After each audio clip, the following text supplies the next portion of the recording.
Bueno, bienvenidos a este segundo seminario de la cursada de Inmunología, en la cual vamos a ver la segunda parte de la temática de inmunidad innata. El seminario de hoy tiene tres partes. En la primera parte vamos a, retomando un poquito lo que vimos el seminario anterior, vamos a charlar un poco de las familias de receptores de reconocimiento de patrón que conocemos hasta el momento. Vamos a hablar un poquito de la función y las diferencias entre ellos. En la segunda parte de la clase vamos a hablar un poco de inmunidad innata antiviral y ciertas particularidades que hay en la respuesta innata contra los virus. Y en una tercera parte de la clase vamos a charlar un poquito más en profundidad algunos conceptos relacionados con la migración de células inmunitarias y con la extravasación de neutrófilos en particular. Así que bueno, comenzamos con la clase de hoy. En primer lugar, retomando un poquito los conceptos que charlamos el seminario anterior, recordemos que cuando los microorganismos ingresan a nuestro cuerpo, el sistema inmune es capaz de reconocerlos con un conjunto de receptores que llamamos receptores de reconocimiento de patrón. Estos receptores de reconocimiento de patrón están en distintos tipos celulares, principalmente en células inmunitarias, pero también en células que no son inmunitarias. Y estos receptores permiten la activación de la respuesta inmune innata, la generación del foco inflamatorio que vimos en la clase pasada y el reclutamiento de mecanismos efectores de otras células y moléculas que tienen que ver con la erradicación de ese microorganismo que está produciendo la infección. Entonces lo que vamos a charlar un poquito ahora son las distintas familias o los distintos tipos de receptores de reconocimiento de patrón que conocemos hasta el momento y cuáles son sus funciones principales. Como pueden ver en la diapositiva, hay 5 familias principales de receptores de reconocimiento de patrón. En primer lugar, hablemos de los receptores de tipo TOL, también llamados Toll-like receptors. Estos fueron los primeros receptores de reconocimiento de patrón descubiertos. Están presentes en la membrana plasmática de diferentes tipos celulares y también en la membrana de endosomas. Son receptores que están en las membranas pero que no son endocíticos, reconocen su ligando y lo que hacen es disparar la activación celular que redunda en diferentes funciones de acuerdo a cuál sea la célula que está reconociendo al microorganismo con ese receptor de tipo TOL. Principalmente lo que promueve es la secreción de citoquinas, quimoquinas, en algunos casos de interferones de tipo 1 y otras funciones celulares. En segundo lugar, mencionemos a los receptores de la familia de las lectinas tipo C. Los receptores de esta familia son receptores que están presentes principalmente en la membrana plasmática de células. También existen algunos casos de receptores de esta familia que son proteínas solubles que están presentes en diferentes fluidos biológicos. Este tipo de receptores tiene la particularidad de que reconocen azúcares, carbohidratos presentes en los microorganismos. Algunos ejemplos son motivos de manosa ramificada, algunos motivos fucosilados o los beta-glucanos. La mayoría de estos receptores, o todos estos receptores, median la endocitosis del ligando que reconocen y median diferentes tipos de respuestas celulares. En algunos casos hay algunos receptores de lectina tipo C que pueden disparar la activación celular y secreción de citoquinas, otros modulan la secreción de citoquinas que fue disparada por receptores de tipo TOL. En fin, pero son receptores principalmente endocíticos que en algunos casos también pueden mediar la activación de las células. Por otro lado tenemos la familia de los receptores de tipo NOD o Node-like receptors. Son receptores que a diferencia de los otros que mencionamos hasta ahora están presentes en el citosol celular, reconocen PAMs y DAMs de diverso tipo como péptidos glicanos, flagelina, ATP, cristales de urato monosódico. Y este tipo de receptores promueven la activación celular cuando reconocen sus ligandos y inducen la secreción de citoquinas proinflamatorias. Particularmente es importante en este caso la generación de interleuquina 1 y interleuquina 18 con la activación de lo que llamamos el inflamosoma, de lo que vamos a charlar en las siguientes diapositivas. Luego está la familia de los receptores de tipo AIM. Este tipo de receptores son receptores que reconocen ADN, están presentes en el citosol de las células y promueven la secreción de interleuquina 1 e interferones de tipo 1 luego de reconocer a su ligando. En forma similar, una familia similar a la familia AIM es la familia de los receptores tipo RIG o RIG-like receptors. Estos receptores también están en el citosol, pero en vez de reconocer a ADN como reconoce la familia AIM, reconocen ARN. Este tipo de receptores promueve principalmente la secreción de interferones de tipo 1, son muy importantes en la inmunidad antiviral, como vamos a ver en la clase de hoy. Y además en algunos tipos celulares inducen la secreción de citoquinas proinflamatorias. Bien. En esta diapositiva podemos ver algunos ejemplos de receptores de tipo TOL, presentes tanto en la membrana celular como en la membrana plasmática como en la membrana endosomal. Como ustedes pueden ver, en la membrana plasmática tenemos a los receptores TOL tipo 2, 1, 6, 5 y 4. Los receptores TOL están en la membrana plasmática formando heterodímeros con otras moléculas que pueden ser otros receptores tipo TOL. Por ejemplo, el receptor TOL2 se acopla con el receptor TOL1, también con el receptor TOL6. En el caso de TOL4 se encuentra complejado con la molécula CD14 que participa también en la activación celular generada por el receptor tipo TOL4. Y luego que estos complejos, estos receptores reconocen a sus ligandos, disparan una cascada de señalización, del cual no hacemos hincapié en esta cursada, que culmina en la síntesis de citoquinas proinflamatorias típicamente y quimoquinas. En el endosoma, como ustedes pueden ver, tenemos otros receptores de tipo TOL. Tenemos a los receptores de TOL tipo 9, TOL 3 y TOL 7. Estos receptores comparten la particularidad de que todos son receptores que reconocen ácidos nucleicos.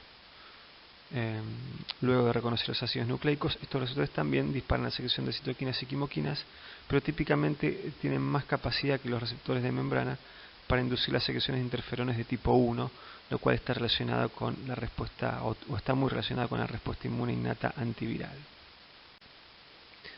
En esta diapositiva pueden ver algunos ejemplos de receptores de lectina tipo C, como Dicisain y Dectina 1.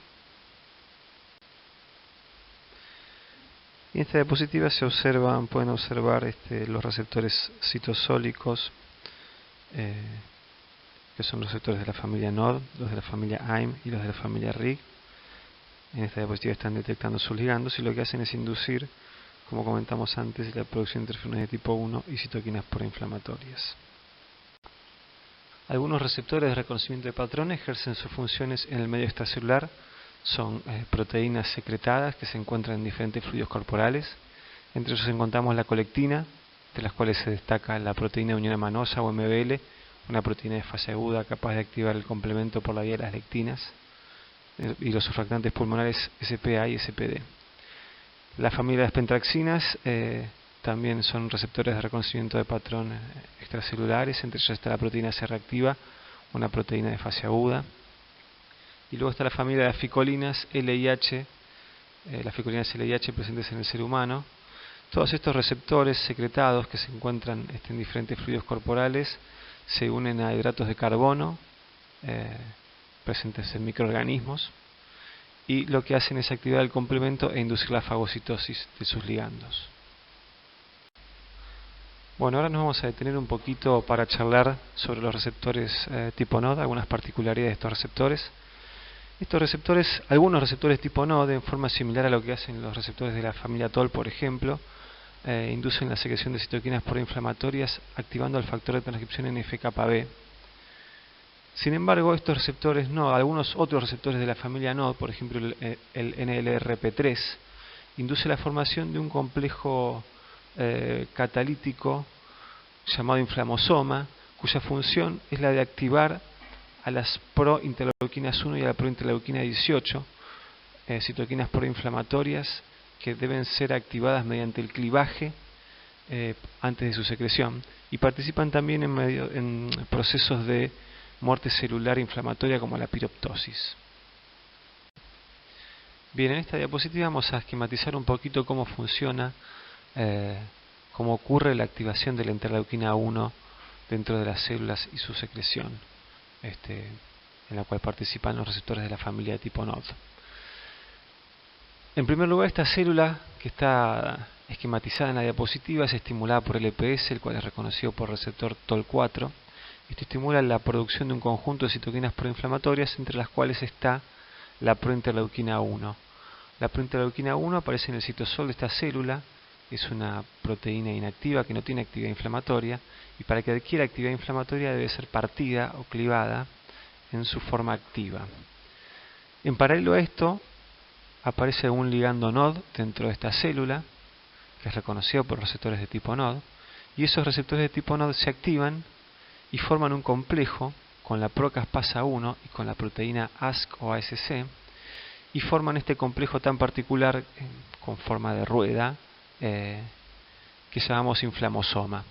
El inflamosoma contiene a la caspasa 1 activa, y la caspasa 1 activa es capaz de tomar a la prointerleuquina 1 y clivarla, partirla en interleuquina 1 activa.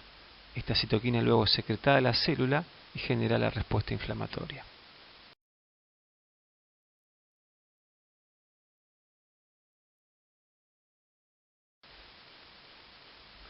En esta diapositiva podemos ver un poquito en forma similar a lo que vimos en la diapositiva anterior, una animación de cómo es la activación del inflamosoma y la secreción de la interleuquina 1 activa en forma bastante más detallada de lo que vimos hasta ahora.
El inflamosoma entonces induce la generación de la IL-1 activa y en consecuencia y su secreción, y en consecuencia genera una respuesta inflamatoria.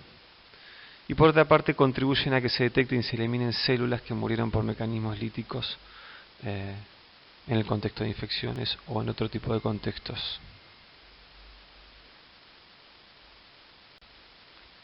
Muy bien, ahora pasamos a la segunda parte de esta clase, que es en la cual vamos a charlar un poquito de la respuesta inmune innata antiviral. Antes de empezar a hablar de la respuesta innata antiviral, hablemos un poquito de los virus. Los virus son un tipo de microorganismo que van a estudiar en gran detalle en la materia de microbiología. Pero hablemos un poquito de sus características principales, porque probablemente todavía no lo hayan visto en micro todavía. Los virus decimos que son patógenos intracelulares obligados. ¿Por qué? Porque los virus, desde un punto de vista biológico, no son seres vivos, son partículas. Uno podría decir, simplificando mucho, que los virus son un ácido nucleico recubierto por una cápside, una caja proteica que protege ese ácido nucleico, y el ácido nucleico codifica para las proteínas presentes en esa caja proteica. Por supuesto que hay virus más complejos y menos complejos. Si no están infectando una célula, los virus depositados en una superficie, por ejemplo, son partículas inertes, no tienen actividad metabólica, no producen energía. Pero si estas partículas contactan con la célula adecuada, se ponen en contacto con la célula adecuada, por ejemplo, luego de que una persona que tiene una infección viral en su tracto respiratorio, por ejemplo, estornuda, partículas virales inertes presentes en esas gotitas en las secreciones respiratorias, llegan al tracto respiratorio de otro individuo que inhala esas gotitas. Esos virus podrán contactar con células del epitelio respiratorio, y esos virus, si tienen proteínas que interactúan con receptores celulares de las células epiteliales respiratorias, podrán unirse a la superficie de esas células y luego entrar dentro de esas células, como se ve en la diapositiva. Entonces, la primera etapa de una infección viral es la penetración. El virus entra dentro de la célula que es susceptible a la infección por ese virus, y luego ocurre la liberación o el desnudamiento de los ácidos nucleicos que estaban contenidos en ese virus. El virus, como yo les comenté, de por sí no tiene actividad metabólica. Entonces lo que hacen los virus es utilizar la maquinaria biosintética y energética de la célula para producir nuevas partículas virales. Entonces, a partir de ese genoma que se denudó, se generan proteínas virales, se replica ese genoma, y de las proteínas virales y los genomas virales que replican dentro de la célula blanco, se ensamblan y luego brotan o se liberan de esa célula infectada nuevas partículas virales que pueden infectar nuevas células. Así es el ciclo de vida, o un esquema del ciclo de replicación de un virus. Entonces, por eso los virus sí o sí tienen que replicar dentro de células, porque necesitan de su maquinaria biosintética y necesitan de la energía de las células para poder generar nuevas partículas virales. Bien, veamos en esta diapositiva tenemos un resumen o un esquema de cuáles son los mecanismos más relevantes en la erradicación de infecciones virales. Como pueden ver, en este gráfico está esquematizado en amarillo los días, la cantidad de virus dentro de un individuo, en los diversos días que ocurren luego de la infección, y están esquematizados en diversos colores el momento en el cual se activan diferentes efectores de la respuesta inmune, que son los más relevantes en la erradicación de los virus. En primer lugar, como pueden ver, aparecen unas citoquinas antivirales que se llaman interferones alfa y beta, o interferones de tipo 1. Eso ocurre en forma muy rápida. Luego, el mecanismo relevante temprano, que viene luego de los interferones de tipo 1, son las células NK. Son células que lo que hacen es eliminar, destruir células infectadas por virus. Los interferones, como les comentaba antes, son citoquinas antivirales y median un estado de resistencia a la replicación viral, que vamos a comentar en las siguientes diapositivas. y más tarde aparecen los efectores antivirales de la respuesta inmune adaptativa, los linfocitos T citotóxicos y los anticuerpos. Estos mecanismos los vamos a charlar en los seminarios 4, 5 y 6. Estos mecanismos terminan erradicando la infección viral. Típicamente, tengan en cuenta que en algunos casos las infecciones virales son agudas, son erradicadas en pocos días, como se esquematiza en esta figura.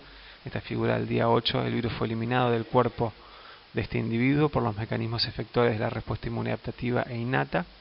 Pero tengan en cuenta que otras infecciones virales permanecen activas durante mucho más tiempo.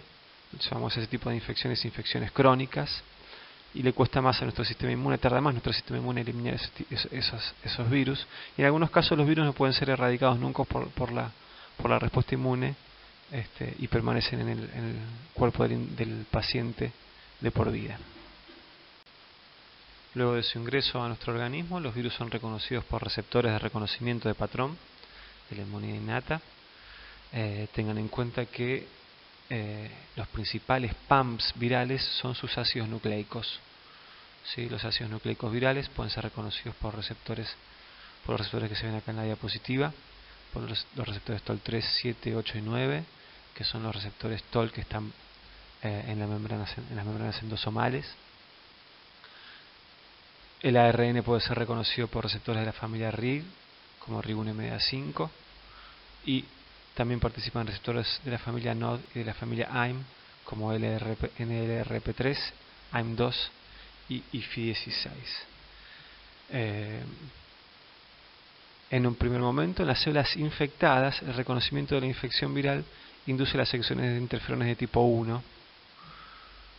En células como por ejemplo macrófagos, el reconocimiento de los virus por receptores de la familia TOL induce la secreción de citoquinas proinflamatorias. Veamos un poquito cómo ocurre esto de la secreción de interferones de tipo 1. Los interferones de tipo 1, los interferones alfa y beta, son el mecanismo temprano más importante en la respuesta innata antiviral. Los interferones de tipo 1 pueden ser producidos por prácticamente todas las células de nuestro cuerpo. Cualquier célula de nuestro cuerpo puede ser infectada por algún virus. Hay virus que infectan hepatocitos, por ejemplo, y producen las hepatitis virales. Hay virus que infectan neuronas, producen encefalitis. Hay virus que infectan células del epitelio respiratorio y producen infecciones respiratorias altas o neumonía. Entonces cualquier célula de nuestro cuerpo puede ser infectada por un virus. Y para poder defenderse de los virus, todas las células de nuestro cuerpo tienen en su citosol receptores capaces de reconocer los ácidos nucleicos virales, principalmente receptores de la familia RIG y de la familia AIM.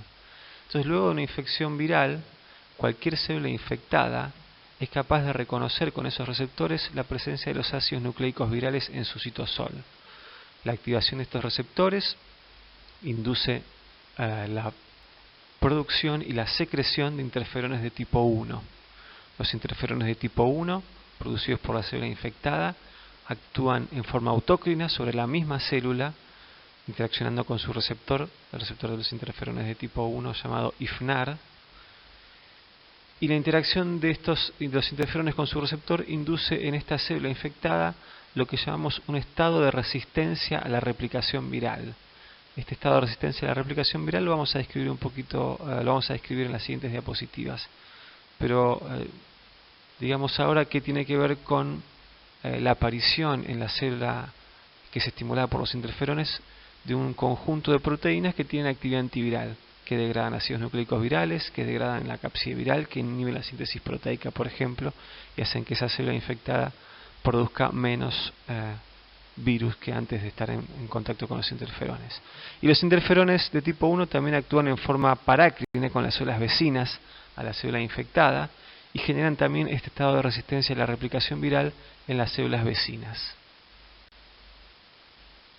Bien, como comentamos en la diapositiva anterior, las células infectadas, luego de reconocer los ácidos nucleicos virales por receptores citosólicos principalmente, secretan interferones de tipo 1 y generan ese estado de resistencia a la replicación viral, pero también en el tejido infectado por virus se genera una respuesta inflamatoria, por ejemplo por la activación de macrófagos que reconocen estos virus por receptores de la familia TOL y secretan citoquinas proinflamatorias, y se empiezan a extravasar en estos tejidos infectados por virus unas células muy particulares que se llaman células dendríticas plasmacitoides.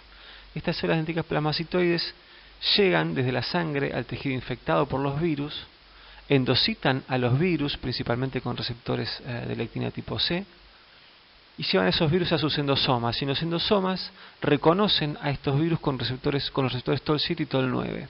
Luego de reconocer a los virus con TOL7 y TOL9, las células dendríticas plasmacitoides empiezan a secretar también interferones de tipo 1.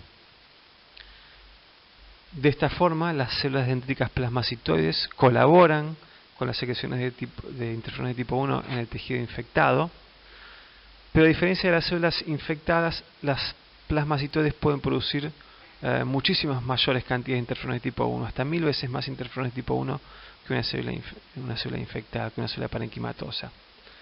Entonces esta es la función principal de estas células, como les comenté, es llegar al tejido, reconocer a los virus con TOL7 y TOL9 y secretar interferones de tipo 1 en gran cantidad.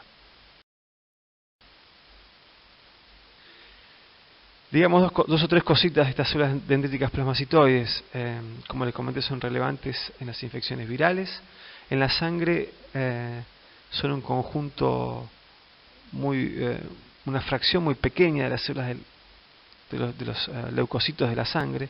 Fíjense, entre el 0,2 y el 0,8 de las células mononucleares de sangre periférica. Los principales receptores para reconocer los virus son TOL7 y TOL9, y tienen esta capacidad tan extraordinaria de producir interferones de tipo 1. También se extravasan en órganos linfoides secundarios, en ganglios linfáticos, y producen interferones de tipo 1 también en esos tejidos. Entonces los interferones de tipo 1 son una citoquina muy importante en la respuesta antiviral. Es el mecanismo efector más temprano que tiene nuestro cuerpo, secretado por las células infectadas y por las células dendríticas plasmacitoides. Y los interferones más importantes son los interferones alfa y beta. Nosotros vamos a hablar en la cursada de interferones de tipo 1 como sinónimos de interferones alfa y beta, pero tengan en cuenta que los interferones de tipo 1 son una familia que tiene 16 miembros, no solo los alfa y los beta. ¿Cuál es la función de los interferones? Producir este estado de resistencia a la replicación viral, luego de interactuar con su receptor en las células, inducen la transcripción de entre 500 y 2000 genes, cuyos productos, las proteínas que son codificadas por estos genes, generan un estado de resistencia a la replicación viral en las células en las que están presentes. Bien, veamos en resumen cuáles son las funciones de los interferones alfa y beta. En primer lugar, inducir la transcripción de estos factores de respuesta al interferón, estas proteínas antivirales que aparecen en las células estimuladas por los interferones a través de su receptor IFNAR. Además, los interferones de tipo 1 activan a otro mecanismo efector muy importante en la respuesta antiviral, que son las células NK. También promueven la respuesta inmune adaptativa antiviral, induciendo la expresión de moléculas de histocompatibilidad de clase 1 en las células que estimulan. Vamos a ver en los próximos seminarios que eso es muy relevante para la actividad de los linfocitos TCD8 citotóxicos, y además favorecen el desarrollo de la memoria de linfocitos T. Como comentamos anteriormente, una de las funciones, tal vez la función principal de los interferones de tipo 1, es la de generar en las células con las cuales interactúa un estado de resistencia a la replicación viral. ¿Qué significa esto de un estado de resistencia a la replicación viral? Significa que luego de que una célula es estimulada por los interferones de tipo 1, esa célula comienza a transcribir un conjunto de genes que codifican para proteínas que tienen actividad antiviral. A esos genes se los llama genes estimulados por el interferón, y acá tenemos en esta diapositiva 4 ejemplos de proteínas codificadas por esos genes que tienen actividad antiviral. En primer lugar vemos a la proteína quinasa R, una proteína que aparece en el citosol de las células estimuladas por interferón. Esta proteína quinasa R, en presencia de ARN viral, se transforma en la PKR activa, y lo que hace la PKR activa es fosforilar al factor de elongación 2, y de esta forma se inhibe la traducción, o sea que se inhibe la síntesis proteica, y de esta forma se detiene la producción de proteínas de la cápside viral, por ejemplo. Por otro lado, otra de las enzimas que participan en este proceso de resistencia y la replicación viral es la enzima OAS, que al igual que la proteína quinasa R se activa en el citosol en presencia de ARN viral. La OAS activa lo que hace es activar a otra enzima que se llama RNasa L, y esta RNasa L lo que hace es degradar ARN viral. El ARN viral está presente en una célula infectada y es un componente viral que tiene que ser sintetizado para que el virus pueda generar su progenie. Otra proteína es la proteína ADAR. ADAR lo que hace es editar el ARN, genera mutaciones en el ARN que se encuentra en el citosol de esa célula. De esta forma genera alteraciones en las proteínas virales, lo cual altera su función y dificulta de esa forma la replicación viral.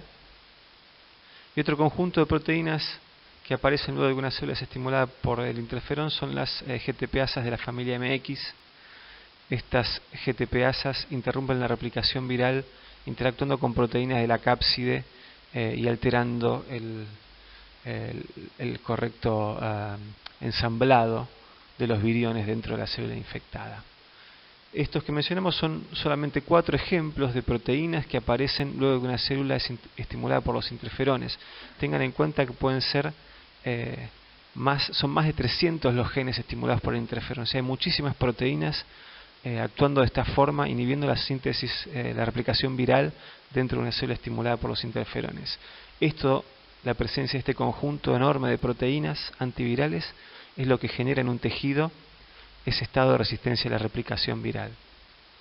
Como charlamos anteriormente, estas proteínas aparecen tanto en células infectadas como no infectadas de ese tejido, porque los interferones estimulan a todas las células, ¿sí? Entonces la célula infectada comienza a inhibir la replicación viral a través de estas enzimas, y la célula que no está infectada, estas enzimas ya están en su interior, y si esa célula es infectada por un virus, estas enzimas comienzan a actuar ni bien se genera la infección.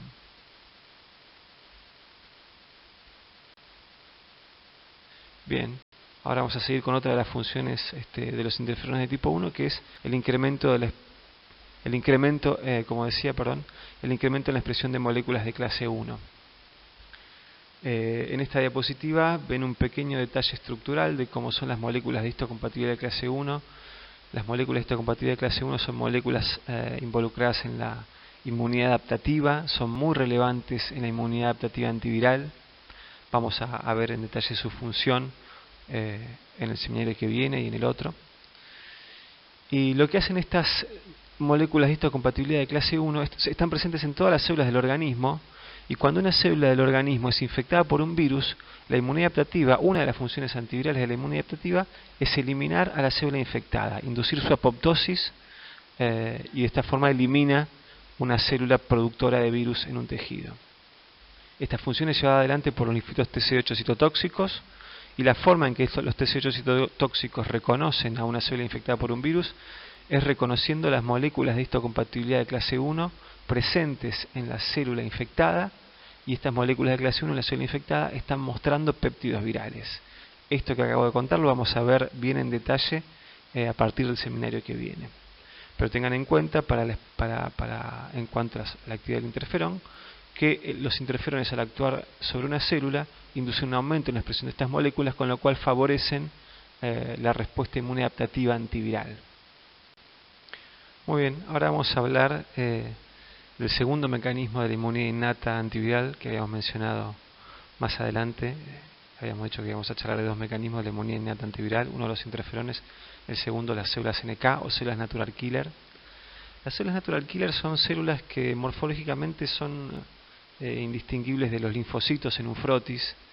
O sea, cuando uno pide un hemograma dentro del número que viene informado como linfocitos, en realidad el 10% más o menos de esas células son células NK en realidad, no son linfocitos. Las células NK circulan por la sangre, son producidas en médula ósea, circulan por la sangre y se establecen principalmente en tejidos infectados por virus. La función principal de las células NK es extravasarse en estos tejidos infectados por virus, reconocer a las células infectadas y eliminarlas induciendo su apoptosis. De ahí viene su nombre de células natural killer o asesinas naturales.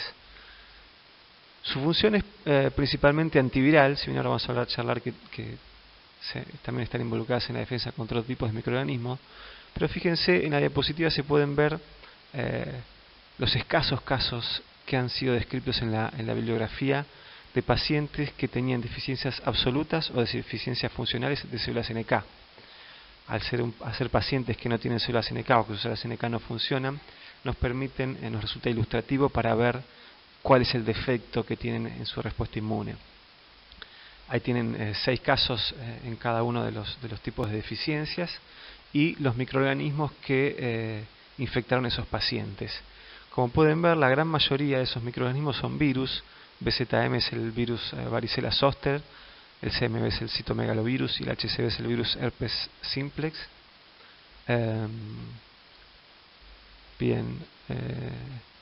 Como pueden ver, la mayoría de los pacientes contrajeron infecciones por estos virus o por algunos virus respiratorios que no están especificados, y los poquitos casos de bacterias en estos pacientes es, por ejemplo, en el paciente 2 de las deficiencias absolutas que contrajo infección por Mycobacterium avium,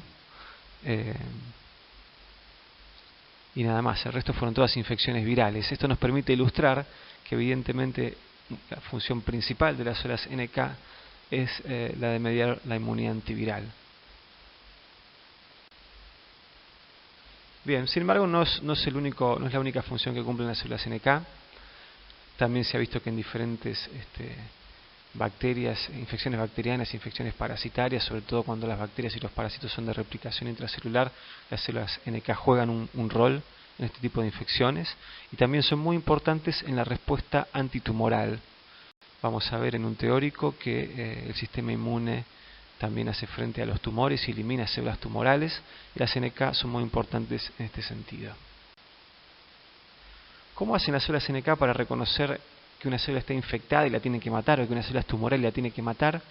Bien, el mecanismo de reconocimiento que utilizan las células NK es un poquito complejo, y lo que hacen las NK básicamente es expresan en su membrana una gran cantidad de receptores que interaccionan con receptores de las células blancos o las target de las NK. La NK se pega membrana con la célula que está intentando reconocer y que va a decidir si tiene que eliminar o no. Estos receptores interaccionan con sus ligandos y este conjunto de receptores dispara señales activadoras e inhibitorias. La NK lo que hace es censar un balance de la activación y de la inhibición que inducen estos receptores. Si la activación es predominante, la NK mata a la célula que tiene enfrente, y si la inhibición es predominante, la NK no mata a la célula que tiene enfrente. ¿Cómo se logra este balance? Digamos, bueno, algunos de los receptores que tiene la NK en su membrana son receptores activadores y otros receptores son receptores inhibitorios. Si se activan muchos receptores activadores, predomina la señal activadora. Si se activan muchos receptores inhibitorios, predomina la inhibición. O sea, este balance de interacción receptor-ligando es lo que induce, lo que hace tomar la decisión a la NK si tiene que matar o no matar. Entonces, retomando un poquito este concepto, en esta diapositiva podemos ver en el esquema de arriba que cuando una célula NK, que está esquematizada en color rojo, con receptores activadores en color verde y receptores inhibidores en color rojo, o en color naranja, cuando se enfrenta a una célula y no se une a una célula, no hay interacción de ningún receptor, la célula NK no elimina a esa célula. En el cuadro B podemos ver que si en la interacción entre estas dos células predominan la interacción ligando-receptor de receptores inhibitorios, el naranja en el dibujo, la NK no mata a la célula que tiene delante. Sin embargo, si predomina la interacción de receptores activadores con sus ligandos, la NK mata a la célula que tiene delante. Y si hay esta interacción entre ambos tipos de receptores, convengamos que en este esquema están esquematizados un solo receptor de cada tipo, inhibitorio y activador. Vamos a ver ahora que hay muchos receptores de cada tipo. Si interaccionan muchos receptores de cada tipo, bueno, hay un balance, la NK sensa un balance. Si se activan más inhibitorios no mata, y si se activan más activadores, sí mata. En esta diapositiva podemos ver varios ejemplos de receptores activadores y receptores inhibitorios expresados por las células NK. La expresión diferencial de los ligandos para estos receptores en una célula blanco va a ser que va a determinar si la célula NK la elimina o no la elimina. Y ahí tenemos que destacar, cuando hablamos de estos receptores, que uno de los ligandos más importantes de los receptores inhibitorios son precisamente las moléculas de histocompatibilidad de clase 1, esas moléculas que habíamos mencionado anteriormente y que son importantes en la respuesta inmune adaptativa antiviral.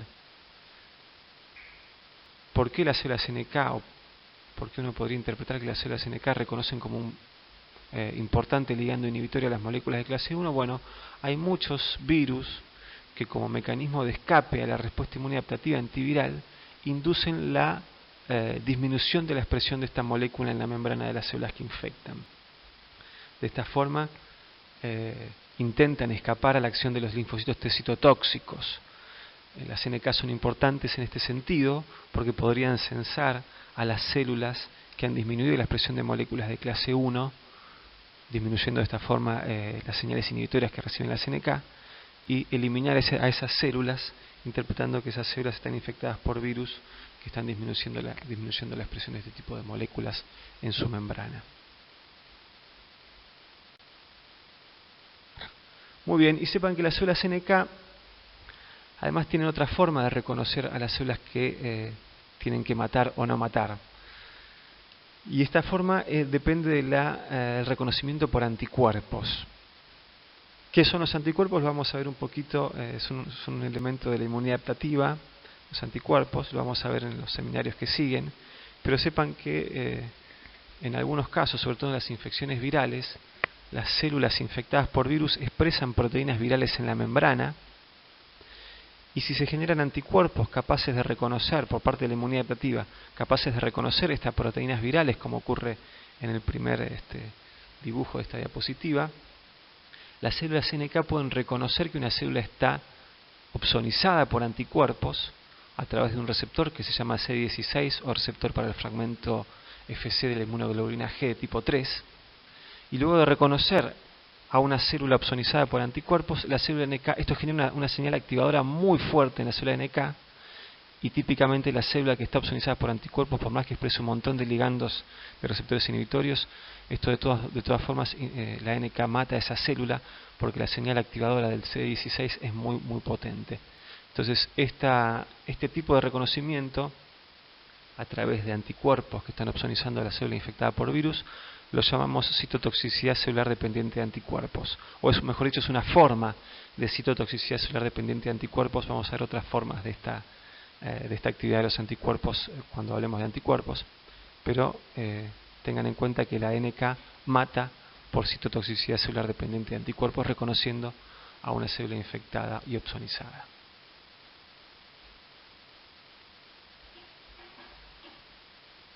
Bien, veamos ahora cuáles son, mediante qué mecanismos la NK puede matar a la célula que tiene enfrente. Y aclaremos por lo pronto que la citotoxicidad no es la única función que tienen las células NK. Las dos funciones principales de las células NK son, por un lado, la citotoxicidad, de lo que venimos hablando hasta este momento, y por otro lado, la segunda función crítica de las NK es la producción de citoquinas, entre las cuales la más destacada es el interferón gamma. Bien, veamos los mecanismos citotóxicos de la célula NK. Como se mencionó en la diapositiva anterior, la célula NK puede matar a las células que infectan mediante dos mecanismos diferentes, un mecanismo llamado secretorio y un mecanismo llamado no secretorio. En esta diapositiva podemos ver una célula NK en color amarillo que reconoce en una célula sana o no infectada, mejor dicho, ligandos inhibitorios, y de esa forma no mata, no induce apoptosis de esa célula.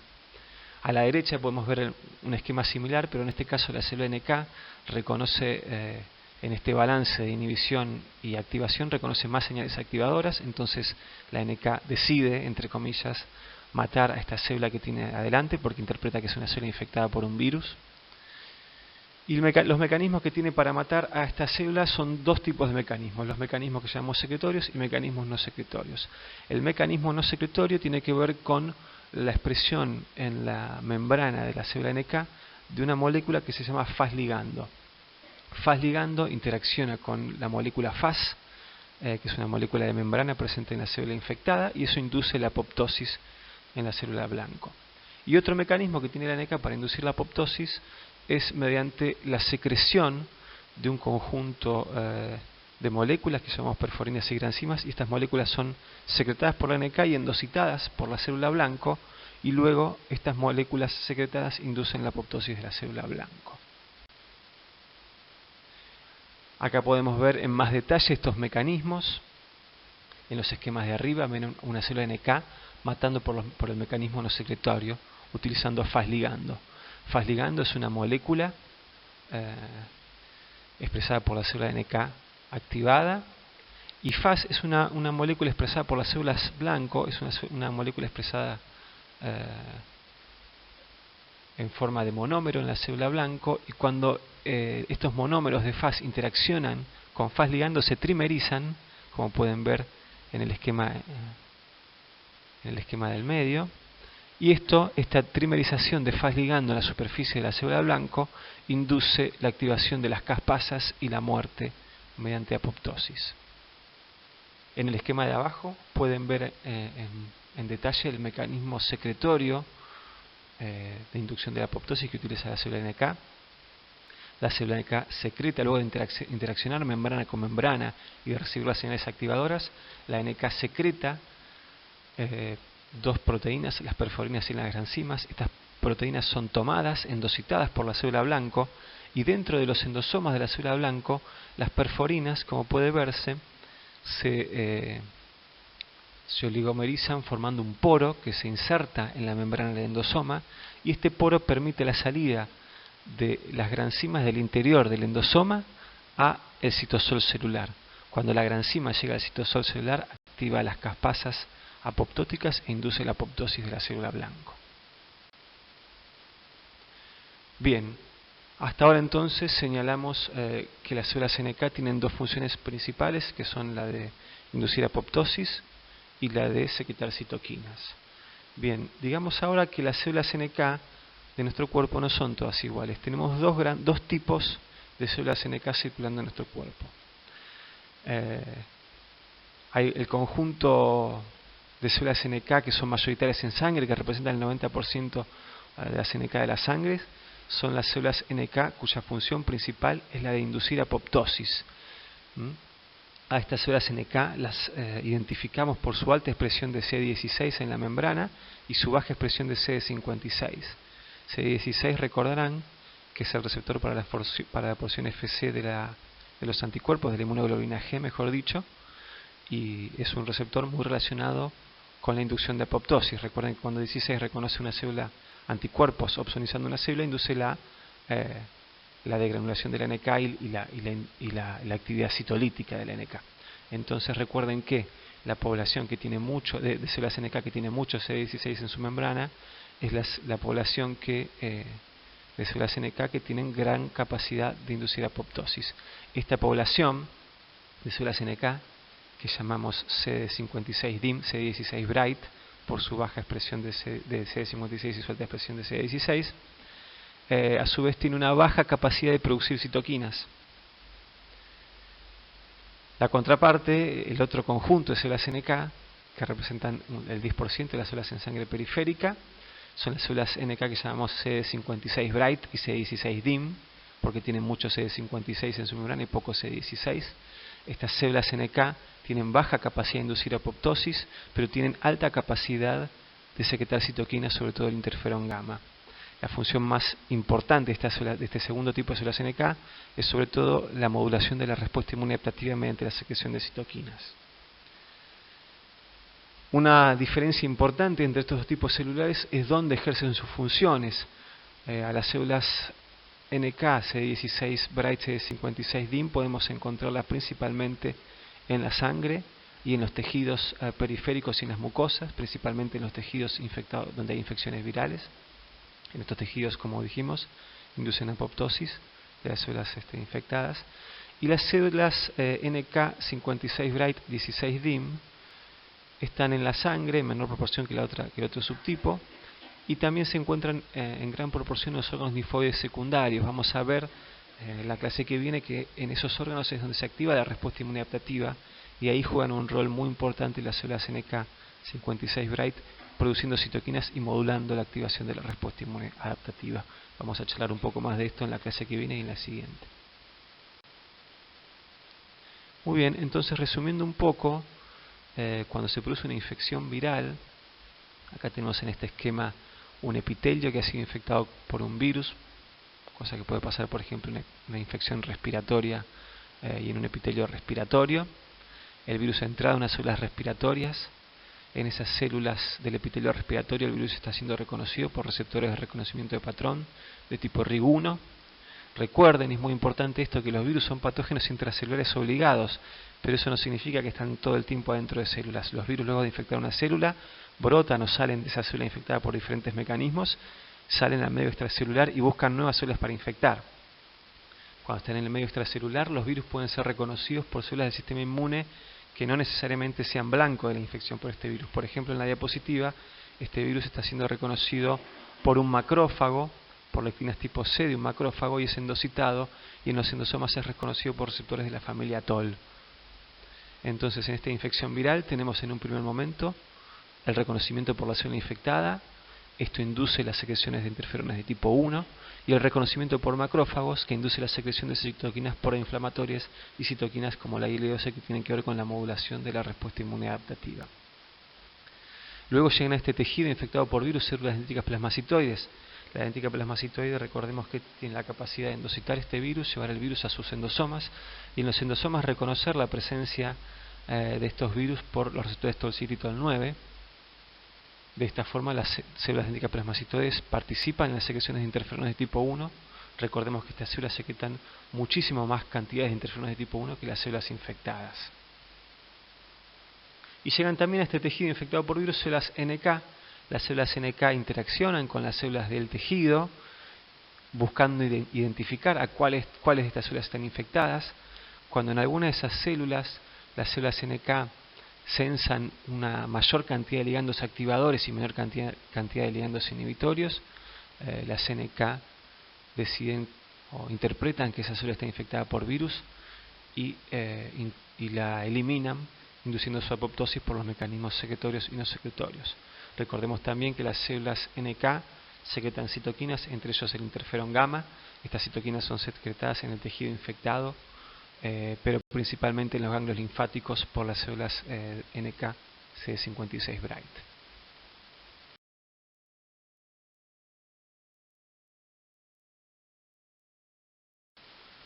Muy bien, hemos llegado entonces a la tercera parte de esta clase, que es en la cual vamos a charlar sobre los mecanismos de extravasación leucocitaria. O sea, vamos a hablar de los mecanismos mediante los cuales los leucocitos que están en la sangre salen de la sangre y se extravasan en un tejido. Esto ocurre en el transcurso de la respuesta inmune en diversos momentos y en diversos mecanismos y con diversas células. Vamos a ver algún ejemplo ahora en este seminario.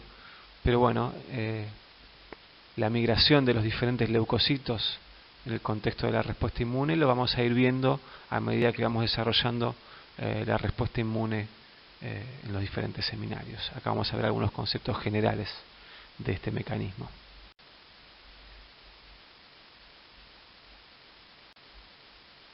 Bien, ¿qué determina la migración o cómo hacen los leucocitos que están en la sangre para extravasarse en el tejido que se tienen que extravasar? Por ejemplo, un neutrófilo que está en la sangre se extravasa en los tejidos inflamados. ¿Cómo hace el neutrófilo para saber que ese tejido por el cual está pasando está inflamado y cuál no, en el cual no se tiene que extravasar?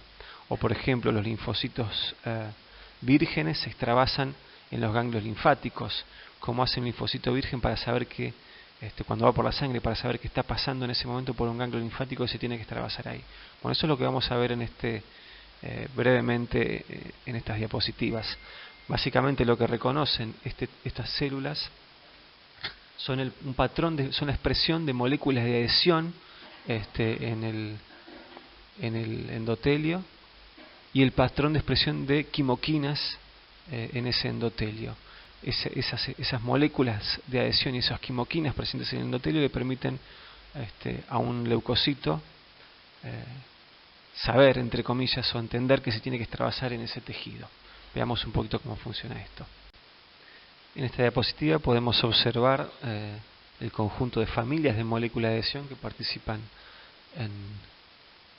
en la extravasación leucocitaria y en la migración de los leucocitos.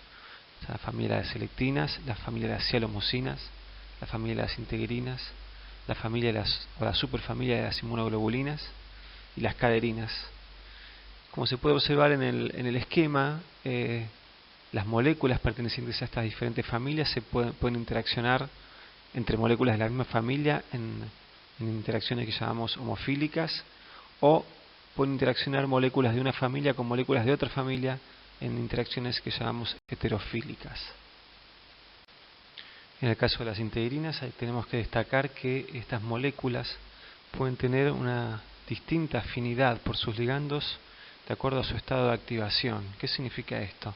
En una célula donde es expresada una integrina, cuando esa célula recibe ciertas señales, estas señales pueden inducir un cambio conformacional en la integrina, y este cambio conformacional puede modificar la capacidad de esta integrina de unirse a su ligando. Como puede verse en el esquema, la integrina expresada en la célula de color celeste tiene un estado de baja afinidad, donde está con una conformación de tipo plegada, y luego de que la célula recibe una señal, la integrina cambia de conformación y ahora sí puede unirse a su ligando en una célula endotelial, por ejemplo. Bien, el otro tipo de moléculas que participa en la migración de los leucocitos son las quimoquinas y los quimiotractantes en general. Los quimiotractantes son moléculas que inducen la migración de leucocitos en favor de un gradiente de afinidad. O sea, los leucocitos pueden darse cuenta hacia qué dirección está la mayor concentración de un quimiotractante y migrar en esa dirección. Hay muchos quimiotractantes distintos, los principales o los más numerosos son una familia de moléculas llamadas en conjunto quimoquinas, pero también hay otro tipo de quimiotractantes como quimiotractantes lipídicos como el leucotrieno B4. Algunas moléculas microbianas pueden actuar como quimiotractantes, como los péptidos formilados que atraen a los neutrófilos, y algunos componentes del complemento como C3A y C5A también pueden actuar como quimiotractantes.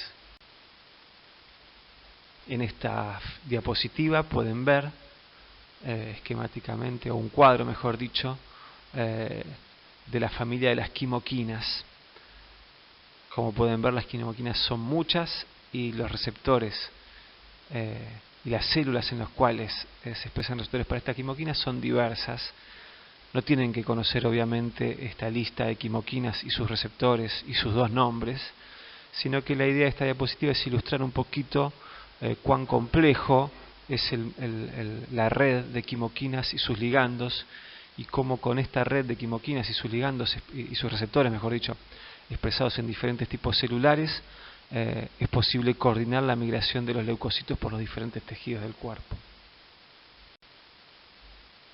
Bien, y en esta diapositiva vemos un ejemplo de cascada de adhesión leucocitaria, en este caso la cascada de adhesión de un neutrófilo, que se extravasa en un tejido inflamado, o sea que el tejido en el cual se está extravasando este neutrófilo que estamos viendo en la diapositiva es un tejido inflamado en el cual hay una quimoquina, una quimoquina producida principalmente por los macrófagos, que es la interleuquina 8. La interleuquina 8 en un tejido inflamado es tomada por las células endoteliales y es transportada hacia el polo sanguíneo de estas células y queda depositada, adherida a las células endoteliales, como pueden ver en la diapositiva. Los neutrófilos que se encuentran en la sangre haciendo rolling poseen receptores para la interleuquina 8 para esta quimoquina, y cuando interaccionan con esta quimoquina cambia la conformación de la integrina MAC1 en la superficie de los neutrófilos, y ahora sí la integrina MAC1 puede interaccionar con su ligando ICAM1 presente en el endotelio. Esta interacción MAC1 y CAM1 permite luego la transmigración, el pasaje del neutrófilo desde la sangre hacia el tejido a través del endotelio.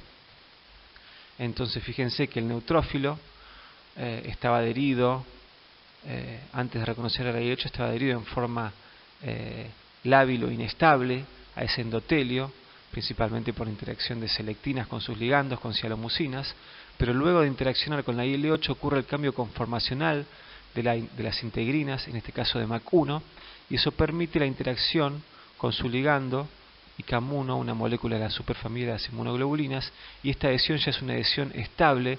El neutrófilo deja de hacer el rolling, deja de rodar por la superficie de este endotelio y puede hacer el proceso de transmigración, pasar desde la sangre hacia el tejido a través del endotelio. Y en esta diapositiva pueden ver el conjunto de moléculas involucradas en la extravasación de los neutrófilos, para que vean que no son solamente las esquematizadas en la figura anterior, sino que hay un conjunto de moléculas de adhesión involucradas en este proceso. Concluyendo un poquito entonces, porque al concluir este seminario, con esta última diapositiva terminamos con la parte de inmunidad innata. A partir del seminario que viene vamos a empezar a hablar de inmunidad adaptativa. Entonces sepan que la inmunidad innata y la inmunidad adaptativa no son dos cosas separadas, sino que son conjuntos de mecanismos que interaccionan muchísimo entre sí. De hecho vamos a ver que en muchos casos la respuesta adaptativa termina reclutando células de la inmunidad innata o utilizando células de la inmunidad innata para llevar adelante los mecanismos efectores por los cuales hace frente a los microorganismos. La inmunidad innata regula la forma en la cual se desarrolla la respuesta inmune adaptativa, o sea, estos dos componentes que separamos en forma un poco arbitraria a la respuesta inmune están tremendamente interrelacionados. Vamos a ir viendo esto a medida que avancemos en la cursada. Pero existen algunas diferencias entre estas dos partes de la respuesta inmune. Digamos principalmente que la respuesta inmune innata es más rápida, es la que primero, los componentes de la respuesta inmune innata son los que primero se activan y primero empiezan a ejercer el efecto antimicrobiano. La respuesta adaptativa va a tardar un poquito, vamos a ver a partir de la clase que viene, que tarda algunos días en activarse y empezar a ejercer las funciones antimicrobianas. El mecanismo de reconocimiento de los microorganismos, el mecanismo en el cual estos dos tipos de respuestas inmunes, o estos dos brazos de la respuesta inmune reconocen a los microorganismos, es completamente diferente. Por ahora vimos que la respuesta inmune innata reconoce ciertas moléculas microbianas llamadas PAMs, empleando el conjunto de receptores que denominamos receptores de reconocimiento de patrón. La inmunidad adaptativa vamos a ver que utiliza una estrategia muy diferente para reconocer a los microorganismos. Lo vamos a ver a partir de la clase que viene. Y digamos que la respuesta innata no es más eficiente ante subsecuentes exposiciones al mismo microorganismo. ¿Qué significa esto? Que si nos infectamos con un microorganismo en particular, erradicamos esa infección y a los 6 meses nos volvemos a infectar con el mismo microorganismo, la respuesta inmune innata tiene la misma velocidad, tiene la misma eficiencia y la misma intensidad. Si bien tengan en cuenta que esto que acabo de decir está entrando un poquito en revisión ahora. En cambio, la respuesta inmune adaptativa genera lo que llamamos la memoria inmunológica. La respuesta inmune adaptativa, cuando nos encontramos por segunda o tercera o cuarta vez con un microorganismo, o sea, cuando la respuesta inmune adaptativa se encuentra con un microorganismo que ya había visto antes, con el cual ya había estado en contacto antes, esa segunda respuesta adaptativa es mucho más rápida, más intensa y más eficiente que la primera. A este fenómeno lo llamamos memoria inmunológica, y los mecanismos que subyacen a este fenómeno los vamos a ir viendo a medida que avancemos con la cursada.